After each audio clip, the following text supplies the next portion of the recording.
I couldn't believe what she wanted me to do with that jar. At first, it seemed like any other normal day. I had just finished work, and the evening had settled into its usual rhythm. There wasn't much excitement anymore, just routine. I was coming to terms with the fact that life had become predictably dull. My wife, Lily, had always been a mystery, though, one that I couldn't quite figure out. There were days when we'd laugh like we used to, but there were other days when I could feel the distance between us growing, like invisible threads unraveling with every passing moment. The spark we once had seemed lost somewhere, and I couldn't shake the feeling that something wasn't right. Our relationship had changed.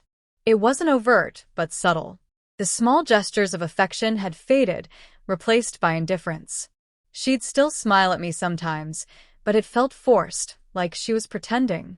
The emotional connection we once shared felt fragile. I wanted to believe that we were just going through a rough patch, but deep down, I knew it was something more. I couldn't place my finger on it, but I felt it in the pit of my stomach. There was an underlying tension whenever we were together, an unspoken gap that neither of us seemed to address. That evening, I noticed something odd, a jar sitting on the kitchen counter. It wasn't unusual for Lily to leave random things around, but this jar felt out of place. It was old, the kind you'd find in a thrift store. Its glass surface was etched with intricate patterns, and it seemed like it had a history to it. I hadn't seen it before, and I didn't think much of it at first. But something about the jar kept nagging at me.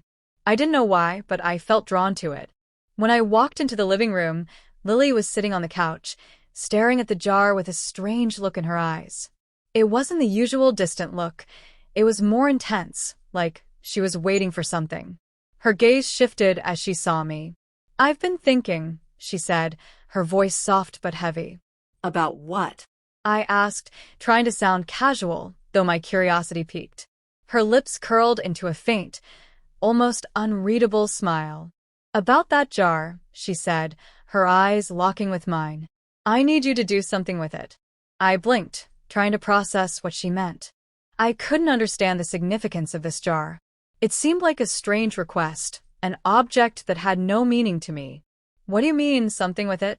I asked, my voice faltering slightly. She hesitated, then stood up slowly, moving toward the jar with a careful grace, like it was some delicate artifact. She placed it in front of me, her fingers lightly brushing against the glass. "It's important to me," she said, her tone dropping lower, as if revealing a secret. "I want you to keep it for a while. I need you to hold on to it. Just trust me." My confusion deepened. "Hold on to it? Why? What's in it?" I asked, my voice barely above a whisper, but the weight of her gaze pressed me into silence. There was something about the way she spoke, something compelling but unsettling. Lily sighed, stepping back. "It's not about what's inside, but what it represents. I've been carrying it for a while now, and I think it's time you take it." The more she spoke, the more I felt an uncomfortable knot in my stomach. What was this all about? Why had she suddenly asked me to do something so bizarre? I didn't want to ask too many questions, fearing she might pull away even more. But the unease inside me kept growing. "I don't understand," I said quietly, feeling my heart race as the room seemed to close in on me. She smiled again, but it was different this time, almost sad. "You'll understand when the time comes. Please just take it. It'll make sense in time." I stared at the jar, unable to break away from the strange sensation that came with it. I didn't want to, but I couldn't refuse her. It was as if there was something more to this request, something beyond my understanding. The jar had become a symbol of something I couldn't grasp. I reached out, taking the jar in my hands. It was cold, heavier than I expected, and it felt oddly familiar, as though I had been holding it all my life. For a moment, I couldn't breathe. She turned away, her eyes distant once more. "Thank you," she whispered, almost too quietly for me to hear. But the words echoed in my mind. As I held the jar, the unease within me intensified. Something was off. This wasn't just a simple request. There was more to it. But I couldn't bring myself to question it any further. Not yet. I sat there with the jar in my hands, unsure of what to make of it. The weight of it felt odd, almost as though it carried some unspoken message. Lily had walked away without another word, her presence now just a shadow lingering in the room. I glanced at the jar, feeling a strange unease creep up on me. Why had she asked me to do this? Why now? My mind raced through every possible explanation, but none made sense. I felt like I was missing something important. The more I looked at the jar, the more it felt like a riddle that needed solving. I turned it over in my hands, examining its smooth glass surface. It was plain, simple, yet it felt heavy with significance.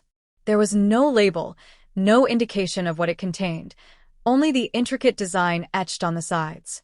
A part of me wanted to call her back and demand an explanation, but I didn't. It felt wrong somehow, like I was intruding into a space that wasn't mine to invade. I couldn't figure out why, but there was something deeply personal about the jar, something that made me feel like I was trespassing in a part of her life I didn't understand. My mind drifted back to our earlier conversations, those half-hearted exchanges where we barely acknowledged the cracks in our relationship. We'd stopped communicating like we used to. The little things, the inside jokes, the stolen moments of affection, they were gone, replaced by empty silences and awkward pauses. I didn't know when it started, but it had happened slowly over time. At first, I thought it was just a phase, something we'd get through. But as the months passed, it became clear that we were drifting further apart, and neither of us seemed willing to fix it. I didn't want to confront the reality that maybe we had already lost what we once had, but the jar in my hands felt like a cruel reminder of that truth. I set the jar down on the table and ran my fingers through my hair, frustration bubbling up inside me. What did Lily want from me? The request felt so out of place. She had never been the type to ask for something so cryptic. It was as if she was testing me, or perhaps pushing me to something I didn't yet understand. A feeling of dread settled in my stomach. What if this was her way of telling me something? What if the jar was the key to unraveling a secret she had kept hidden? I thought about her recent behavior. The late nights, the unexplained absences, the guarded way she looked at me. She was hiding something, I was sure of it. But what? The thought that she might be seeing someone else, someone who wasn't me, flashed through my mind. I quickly pushed the thought aside. I didn't want to believe it. I couldn't believe it. Lily was my wife. We had built a life together. But the doubts gnawed at me, whispering in the back of my mind. I stood up and walked over to the window, gazing out at the darkening sky. I needed to think. I needed answers. But the jar remained on the table, its presence unsettling. Why would she ask me to hold on to it? Was it a test? Or was it something? The next day, everything seemed to fall apart. I had barely slept, tossing and turning, my mind fixated on the jar. The questions gnawed at me, relentless and unforgiving. I couldn't escape the feeling that something was terribly wrong. Lily was distant, her smile empty, and her eyes, those eyes I used to find comfort in, were now filled with a void I couldn't reach. We barely spoke as I got ready for work, the tension between us palpable. As I drove to work, I couldn't concentrate. All I could think about was the jar and what it might be hiding. I had tried to tell myself that I was overthinking things, that I should trust Lily, but the doubts were taking root. There was something off about her behavior, something I couldn't ignore. The late nights, the secretive glances, and now the jar, it all seemed too much to be coincidence. When I arrived home that evening, Lily was in the kitchen, preparing dinner. She didn't acknowledge me when I walked in, her back turned as she worked. The silence between us felt thicker than ever. I watched her, wondering if she was waiting for me to say something, to confront her. But I didn't know where to start. I felt as if I was standing at the edge of something I couldn't understand, something I wasn't prepared to face. The jar was still on the counter, untouched. I had resisted the urge to open it. I wasn't sure what I was afraid of, but I knew that if I opened it, I couldn't go back. It felt like the final piece of the puzzle, the one thing that would either confirm my fears or shatter everything I thought I knew about our relationship. But just looking at it made my heart race. Lily turned around suddenly, catching me staring at the jar. Her expression was unreadable, but her eyes flickered with something, guilt, maybe, or fear. I didn't know, but I felt it. Something was happening, and I wasn't sure I was ready for it. She walked toward me slowly, her steps deliberate. "I know you're wondering what's inside," she said, her voice barely above a whisper. I froze. She was finally acknowledging it, but her words only deepened my confusion. "What's inside?" I echoed, though I already knew she wasn't talking about the jar. She was talking about everything that had been building up between us, the lies, the secrets, the things we hadn't said. She didn't answer right away. Instead, she walked past me, her fingers brushing mine as she moved. There was a strange finality in her actions, as if everything she had been avoiding was finally coming to the surface. I stood there, my chest tightening with anticipation. "Lily," I said, my voice shaky. "Why did you ask me to hold on to it? What are you hiding?" My words came out more desperate than I intended, but I couldn't help it. My mind was spinning, and I needed answers. She didn't meet my eyes. Instead, she stared at the jar, her lips pressed together. I could see the struggle on her face. She was fighting something, trying to decide whether to speak or remain silent. After what felt like an eternity, she finally exhaled deeply, her shoulders slumping. "I didn't want you to know," she said, her voice trembling. "But you need to hear it." I swallowed hard, my stomach turning. "What do you mean?" I asked, my voice barely a whisper. "What do I need to hear?" Lily turned to face me then, her eyes filled with regret. "I've been seeing someone else," she said, the words hanging in the air like a death sentence. "For months. I didn't want to hurt you, but I couldn't keep lying." The room seemed to close in around me. I couldn't breathe. My heart pounded in my chest, my thoughts a chaotic blur. It wasn't real. She couldn't be saying this. I felt like I was drowning in disbelief, each word sinking deeper into me.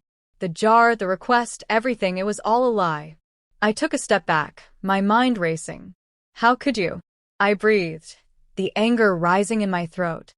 "How long? How long has this been going on?" Lily didn't answer right away. She looked down at the floor, unable to meet my eyes. "A long time," she whispered. "I've been seeing him for almost a year now. And I don't know how to fix it. I don't know if I can." Her words felt like a punch to the gut. I wanted to scream, to lash out, but instead, I stood there, stunned into silence. The pain was unbearable, and I couldn't understand how she could betray me like this. How could I have been so blind? The love I had for her, everything I thought we shared, was shattered in an instant. The jar suddenly seemed to hold no meaning. It wasn't a symbol of trust or intimacy anymore. It was just a reminder of the lies, of everything that had gone wrong. The object that once felt so mysterious now felt like a cruel joke, a piece of something I didn't understand, but should have. I couldn't bring myself to look at it again. It no longer mattered. "I never wanted to hurt you," Lily said, her voice breaking. But I couldn't stop myself. I couldn't stop him. I didn't know what to say. There was nothing left to say. The woman I loved, the woman I thought I knew, was gone. In her place was someone I couldn't even recognize. I was left with the wreckage of a relationship that had never been as strong as I thought. The jar, the betrayal, and the emptiness inside me were all that remained. I stood there, frozen, unable to process her confession. The words, "I've been seeing someone else," echoed in my mind, bouncing off the walls of my skull, louder and louder with each passing second. I couldn't think. I couldn't breathe. It felt like the air had been sucked out of the room. I wanted to yell, to demand answers, to make her feel the pain I was experiencing, but nothing came out. Instead, I stood there in numb silence, staring at her as if she were a stranger. She had broken me. The woman I had trusted, the woman I had loved for so long, had destroyed everything we had built. My heart ached with the weight of her betrayal. How long had she been lying to me? How many times had she stood in front of me, pretending everything was fine, while I was none the wiser? I finally found my voice, though it came out hoarse and weak. "Why?" It was all I could ask, the one question that had no answer. Why him? Why not me? She took a step toward me, her eyes filled with regret, but the damage had already been done. I don't know, she whispered, her voice barely audible. I don't know how it happened. I felt empty. And he made me feel alive again. My blood boiled at her words.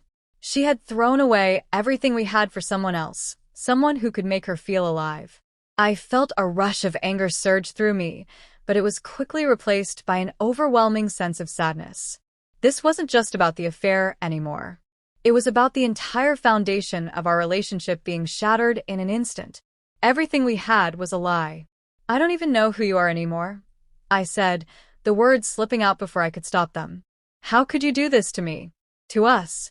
She flinched at my words, but she didn't look away. She stood there, tears welling up in her eyes, but I couldn't find it in myself to comfort her. Not now. Not after everything she had done. I'm sorry, she said, but the apology felt hollow. I never meant for it to go this far. I never meant to hurt you. The pain in her voice was palpable, but it only made me feel worse. I had spent years loving her, trusting her, and she had betrayed me in the worst way possible. The woman I thought I knew was